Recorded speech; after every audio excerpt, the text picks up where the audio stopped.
Hello, fellow hitchhikers. I am excited to make this video and share this with you today. This has been something that I've been wanting to do for a few weeks, and I finally made it happen. And that is to go through the Axie Infinity land and land items from a sort of analytical perspective, looking at what I'm able to observe and some of the things I'm wondering about and some of the questions that come out from it.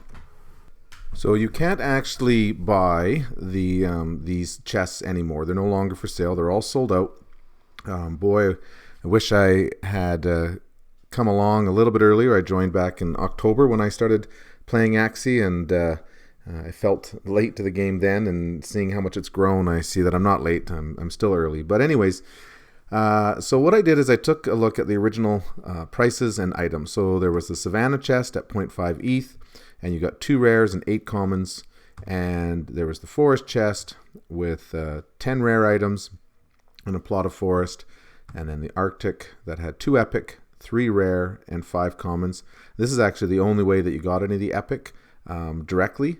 And then the mystic, you had 1 mystic, 3 rare or higher. So you could have got some epics in here as well, and 6 common.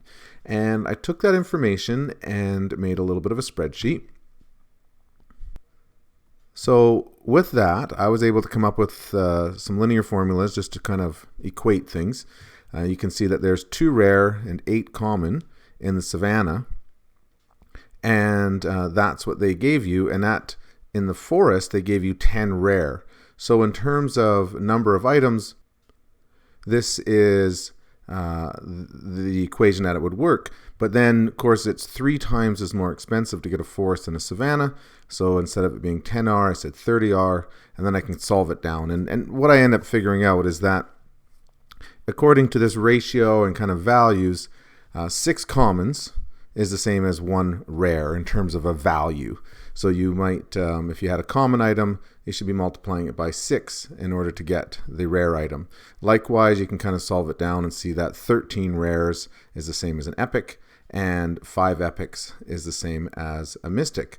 So it's an interesting little multiplier you can look through or look for and see if that's happening. It isn't happening, actually. There's some anomalies in the marketplace. That's kind of odd. I also looked at it from the point of view of current pricing. And, you can get a Savannah for 0.75 ETH, a forest for 1.4 ETH, Arctic 2.7, which seems a little low, but anyways, and the Mystics at 7. And I did some calculations to try and figure out, according to the current marketplace, what would I expect it to be. And this is the range that I would expect these items to be. And when we look down below, and you can even look right here, you can see the epics. I would expect them to be around 0.99, basically in ETH, somewhere between 0.81 and 1, and they're 0.45. What I did is I calculated a minimum, assuming that mystics are correctly priced right, and worked down, in which case epics should be 0.81, rares should be 0.09, and common should be 0.009. And like the Savannahs being overpriced relative to what you get, so are the commons overpriced. And I think it's because it's a low price point. It's easy to pick up. You can pick up a bunch of them. But as you go up, these epics are just too low relative to the mystics or even relative to the rares. You get that much more. And I'll show you what I mean.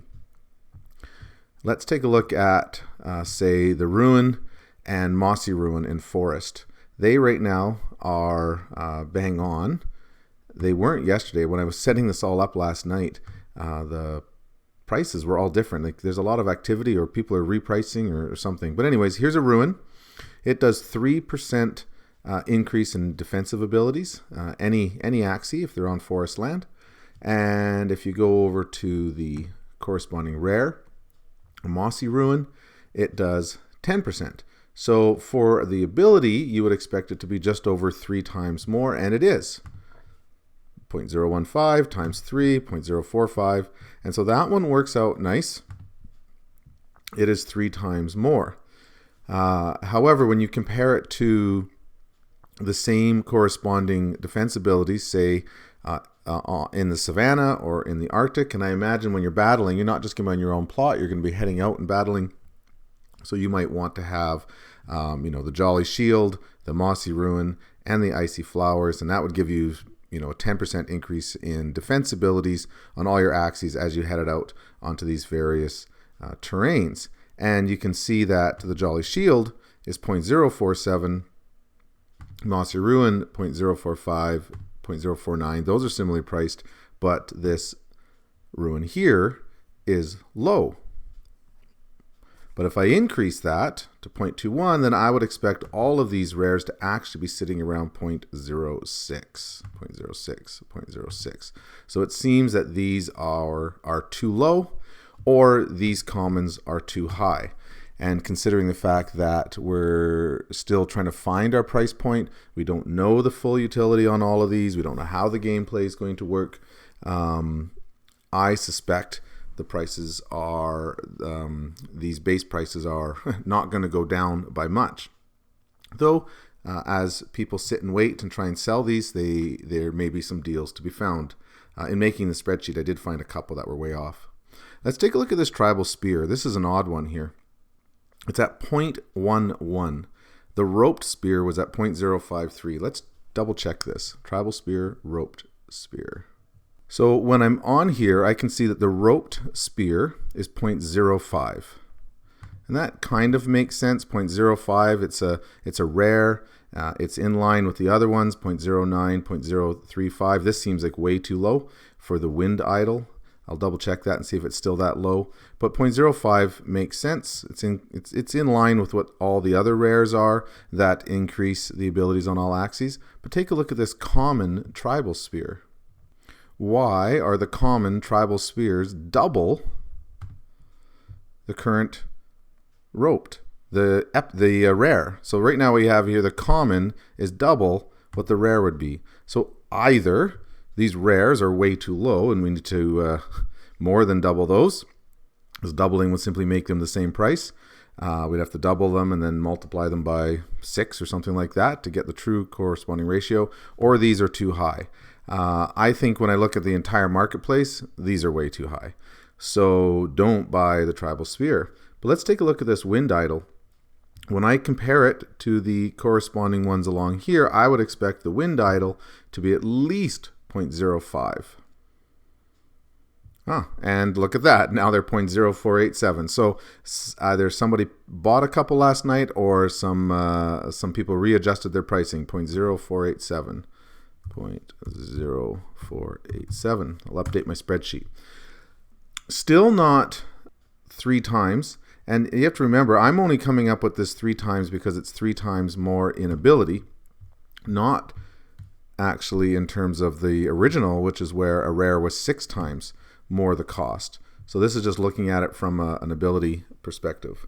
One question I do wonder about is synergy. Nowhere have I read anywhere that, if you had, say, the Tribal Shield or the Jolly Shield, for example, and the Roped Spear, all of these together, if you had, and the Big Ruin Shard or whatever from the Savannah abilities, would there be an additional bonus for these having the same theme per se? I haven't read that anywhere. It is a question though that I have. I also wonder about these increasing the XP earnings on Axies. So these are the shards and the stones and the tables.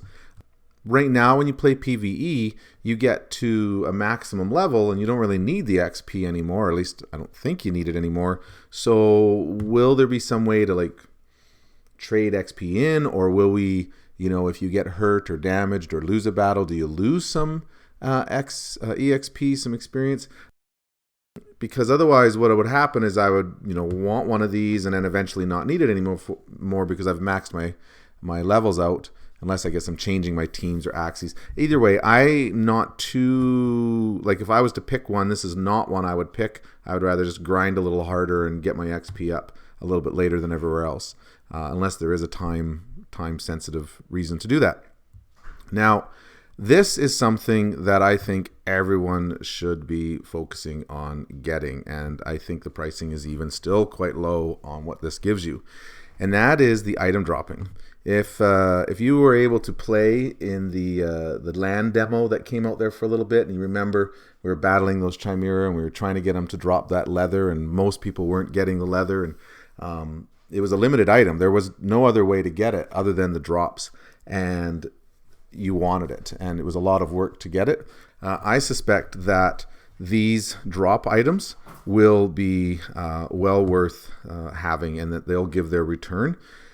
You will see that they are priced quite a bit higher than everything else. 0.7 for the epic, the magical pouch, and 0.19. And if you scroll up, 0.7 would make sense for pricing within what I expected the epics to be, up and around close to an ETH, and 0.19 would place where I would expect the rares to be, is the 0.19, and yet almost all of the rare items sit around this 0.05. So if one is to believe that these are what the market is saying that these things are worth, and I think in part because we've played and we know the value of getting these dropped items, this here is a bit of a truer representation of what we're looking at for many of these other items as land play comes out and people start to play. And even at that, if you look 3 times this small pouch, because it's giving you 3 times as much likelihood of getting a drop, this would put this at 0.21, 0.23. So even at that, this rare is undervalued. I think overall the rares are undervalued ever along. I'm sure some whale's going to come along and just buy the entire floor of all of the rares and reprice them and put them on the market accordingly. I wouldn't be surprised anyways. Notice as well that these drops only apply on the Savannah and on the Arctic. And if you want to get drops elsewhere, you have to go to the Mystic items. And I'm going to show those in just a little bit. But I think the Mystic items are actually a key thing to get. And that's the plushies. This is a bit of a thing I'm curious about. I'll show you the snow globes. When you look at the snow globes, you can see whether you get the puff or you get the ginger. They have the same ability. It says Axie start with tough and buff when battling Chimera on Arctic land. And that doesn't matter if I have the common puff or if I have the rare ginger, or even if I go to the Cantero. So why would a person pay more for something that's giving the same ability? I don't understand that. So unless there's some, again, synergy for having all rare items, or if there's some advantage for having these items, I would just go with a puff snow globe if you're anticipating battling on Arctic. And if you look at the map, it's mainly Arctic around all of those Genesis and Mystic plots. So if the events and the activities are going to be happening near the center of the map, I think a lot of battling is going to be happening on Arctic. So having some of these items that give you the advantage on Arctic makes the most sense. All right, so that is a little section on the all Axies benefit from the items based on location, and a little bit about how I did the analysis.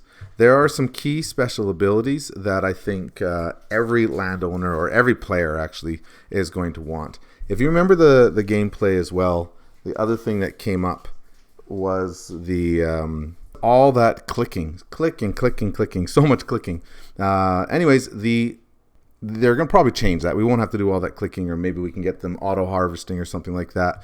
But either way, wood is going to be a key item to be harvesting, and probably stone. There's nothing in here though about harvesting stone. That might be a future item. And I think if I just compare to a few of the other, well, let's just go back to the pouch drop. So the pouch drop at 0.19, which still seems low, and that gives you the item drops like the leather. And you look over here at getting the harvesting, 15%, and there's only 4 left on the market, and that's of the trunk of, it says live, I think I have a typo there. Yeah, trunk of life. There's only 4 on the market, and 1.75 is the floor, and it quickly goes up to 2 or 3. So I get it that people will have, the people that have the funds are going to be wanting to maximize their return. And so this 15% is a lot more valuable than, say, the 10%. But still, if this is truly worth 1.75, then this is 10%, this is 15%, it's a 50% increase. We should see a much higher price on this. And so I think the sturdy trunk is probably the best buy out there, along with the travel pouch. I think those are two must-have items. Getting those drops from the Chimera and being able to increase your return on your harvesting if you're planning to actually do the gameplay and want this. One comment that I've seen out there, but I actually have there's some truth to it, but I have some disagreement with it, is that this is a pay to win. We're not typically battling against other players other than the arena.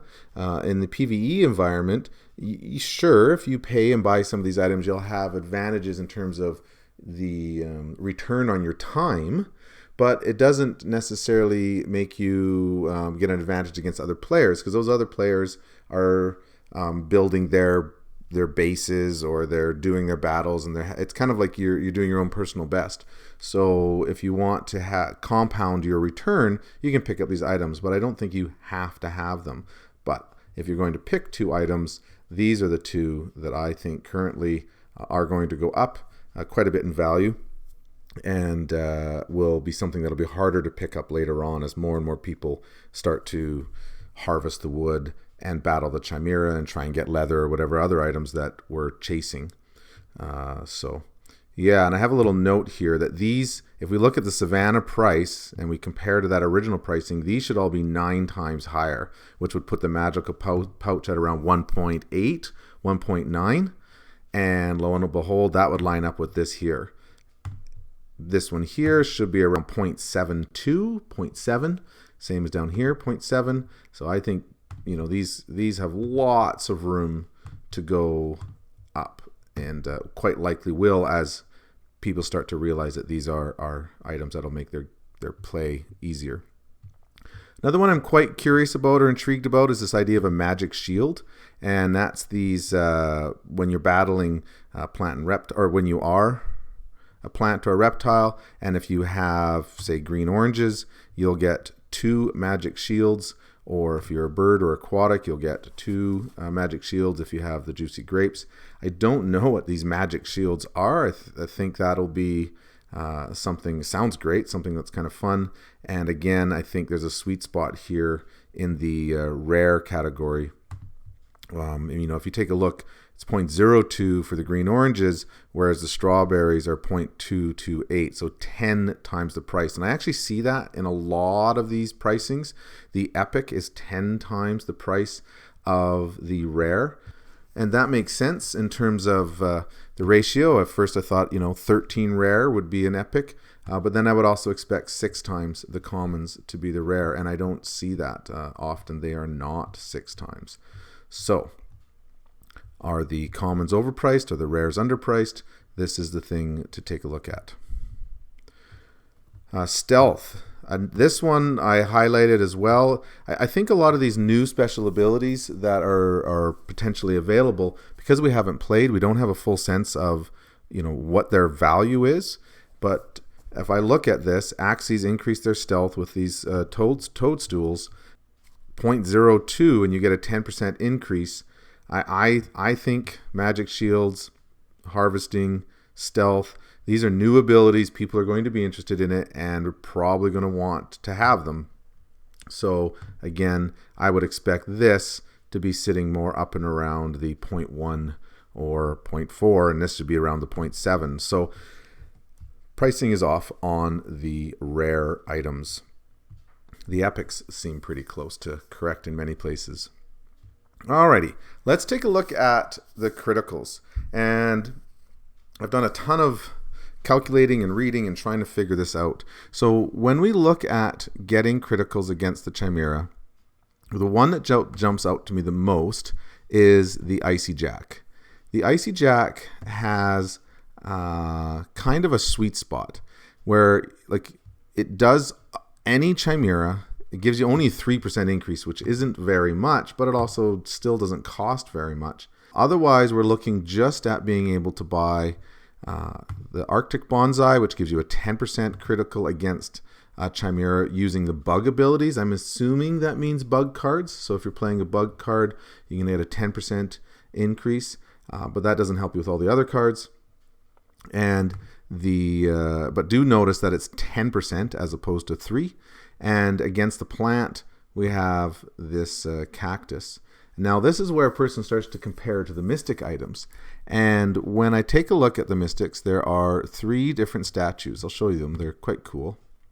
So we have these various swords or weapons that are in here as statues, and they give you guaranteed criticals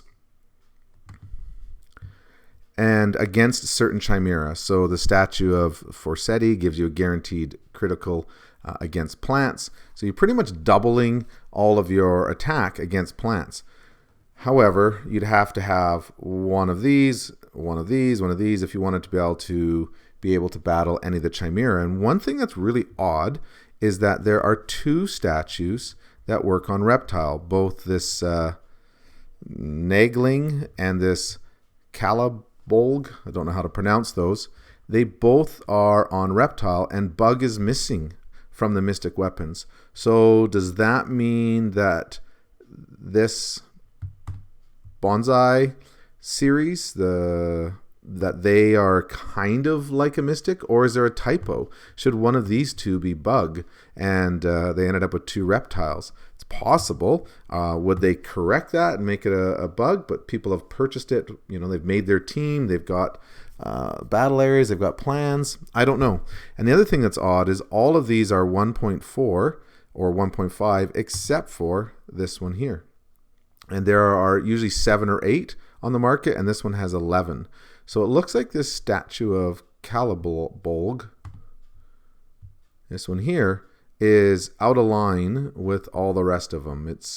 This would be potentially a good buy if you have 1.2 ETH kicking around. And when I do the analysis, it does line up in terms of you add up how much this would cost to get all of these, how many of these would you need. Like, for example, 33 times an Icy Jack would give you the guaranteed critical on against all the Chimera, and then you start adding up how many of these you would need, and it works out about the same. So I think these are priced correctly, at least in terms of relative to the other products or other items that are out there, except for this one statue. So that's a potential buy. Okay, now for the exciting part, and this is where I really felt like I made some headway in my analysis, and that is the plushies and exactly what they do and how they work. So Mystic plushies increase the base stats by 20%, and I was only looking at them from the perspective of the base stats at first. And if you were to try and build it with get the same benefit, if it was even possible, you can't, but if you were to take the epic parts, say the Royal Winter Banner, and that would increase your morale, and the Boots of Travel, and that would increase your speed by 15%, and so on. And then you multiply that by whatever ratio you need to get to 100, it would work out to 2.8 ETH. It would say that a plushie was worth 2.8 ETH if you could build it out of the epic parts that are currently on the market, which of course you can't. As well, you can't get any base stat improvements on forest areas with any of the items that are currently available. So you would be able to get all the forest area, and you would get all of that.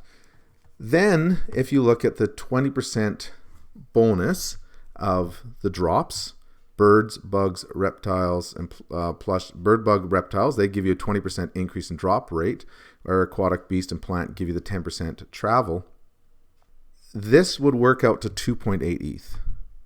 So I don't know if plushies stack. I wrote myself a note here, like if I have a plushie and I have some of these other items, do I get the 20%? And then where is my drops? You know, if I have a travel pouch and I'm on Arctic, I get this 10% increase. Plus, if I have a plushie, do I get the additional 20%? So now I'm at a 30%. I don't know. It doesn't say that they don't stack, but they may not. Either way, calculating this all out at the current market prices would say that a plushie is worth 2.8. And if you hop on the marketplace, you'll see the plushies are starting around 1.76. And I was able to pick up a reptile a little while back. I had 2 Arctics. I sold one of my Arctics and I was able to get a reptile with it. Both the base floor price of Arctics and plushies, of course, doubled. So it was a fair trade, I feel. And what I have right now is a reptile. And but what I don't have is anything from this group that increases speed. So it says increases Axie map travel speed by 10%, increases all beast Axie base stats by 20%. And right now my favorite PvE team has Furball on the back, so it does 3 attacks, and it has the is it Imp, so that I have an increased chance of getting criticals and generating the energy when I'm in that PvE environment. And so I think this one is a great one to have. And ironically, my reptile plushie that I bought was from Indies, and this one here is also from Indies for 1 that he bought for 1. And Kagi, a YouTuber as well, great, seems like a great character, great guy, they picked it up for 0.14. So it's really neat to see the same names and starting to get to know the community and who's out there. And so I sold all my Axis, sold all my SLP, pooled it all together for this moment right here where I am hoping that the deposits have all gone through. And there it is, 1.8918. And because we're on Ronin, there is no gas, and you get the 100 transactions. You can see I did 18 land items as I was building this spreadsheet and figuring everything out.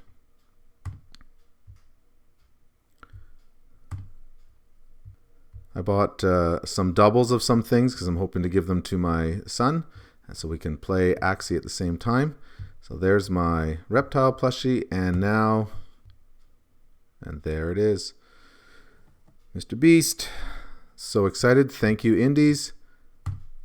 I'll have to send out a tweet. I think plushies are a must-have as well. I think plushies, you know, and if a person then didn't get the travel pouch, they wouldn't need it. That would give you that 20%, but you'll also get the speed and some of those other advantages. Otherwise, the travel pouch is your best buy there, harvesting abilities, and that increased all your base stats. Couple items left that I want to just point out. There are a whole bunch of items here that are specifically target fuzzy, wet dog, and yak. So that's Axies that have bodies that look like this. They're kind of all spiky and fuzzy. The yaks are really, really large. They look like this. They're really big. I think this is wet dog down here. And I think if you're a breeder and you're looking for what's going to be coming up, there's going to be a demand for these, because if you have a good team, you can definitely stack your items here, because now you could pick up, say, the cozy wool cap, which applies everywhere. So it increases the health everywhere, the health points by 10%, and then you could put that on something else. What do I have a note here? These are cheaper than other HP buffs and not limited by location. Oh yeah, right. So if you go up to those earlier ones, those items were only in each area. So increase health on all Axies, whether you're in Savannah or in the Arctic, and you could buy these items separately.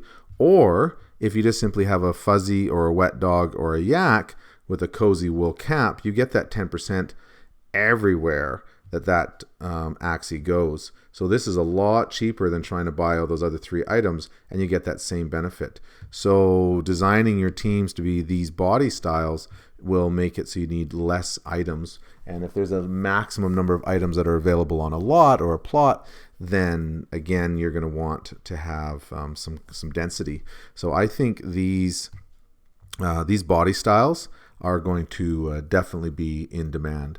Now, it's not to say that other items aren't going to come out.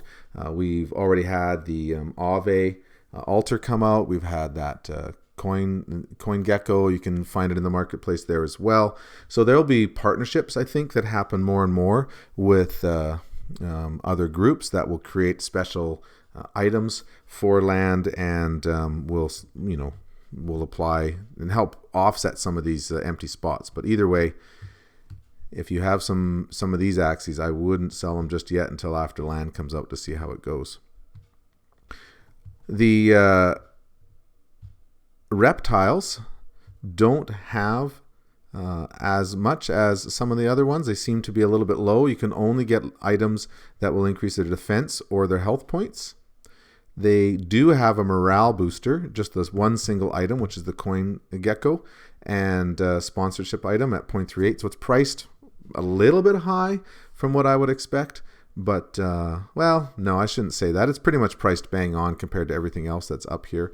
But there are no common and there are no rare items for morale. So it was interesting that maybe they planned that partnership beforehand, and that's why there was no morale available until that item came out. I didn't go through and price all of these items. Basically, I just got tired and ran out of time, so there may still be some blind spots within these by class bonuses. And one last comment, or a couple of the last comments here, is if you look at the purebred and the defense, these babushka doll families are 0.4. They're more expensive than the little matron doll families. I have no idea why. Oh, the one has come on at 0.2. So that makes sense. This was not there when I made the spreadsheet, and it seemed so high, 0.2. That's a little bit more in line, but that little matron doll family then is maybe a little low relative to that. But then you look at these other ones. I don't know. It just seems like this defense was so high, but at least that's been fixed. This anomaly there. I can get rid of that color.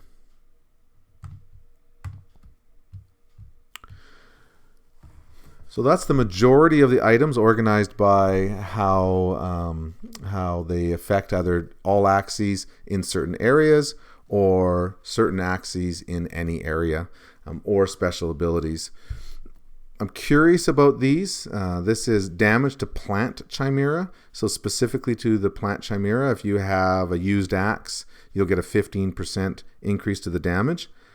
But for beast, bird, reptile, the only way to increase your damage on them is to use the mystic swords in order to get the criticals. So, yeah. And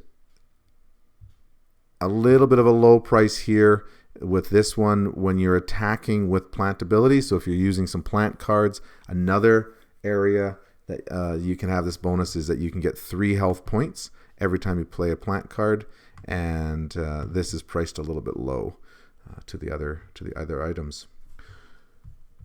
So that's my take on the items, the land items, and the pricing, and where some of the things are at in terms of what I think would be must-haves and nice to haves. I definitely don't see this as speculation. I'm more trying to approach it from a utility point of view. And, and in terms of value going up, it's trying to understand the market and understand any opportunities that might be there or why the market's pricing things the way they are. So I hope that was somewhat helpful. There are some other websites you can check out. Everything you need to know about the Axie Infinity land sale in one place. This was by Axie Infinity back in January when it came out. That's a good read. And, of course, you can search it and find it. And another website that's really handy, well, really, basically anything from Freak is handy. There's so many different resources and supports. But they've put together this website that shows all of the items. Well, not all the items. It's missing the promotional items, but has all the items and their description and what they can do and a nice little image. So I found this really helpful just to get my head around all the items that are out there. So check that out too. I'm really looking forward to Axie Chat. Coming up, I think there's going to be a focus on land items as well, and I feel like now I've got my head in the right space to be able to understand what they're talking about and see what other little gems come out. Take care. See you around.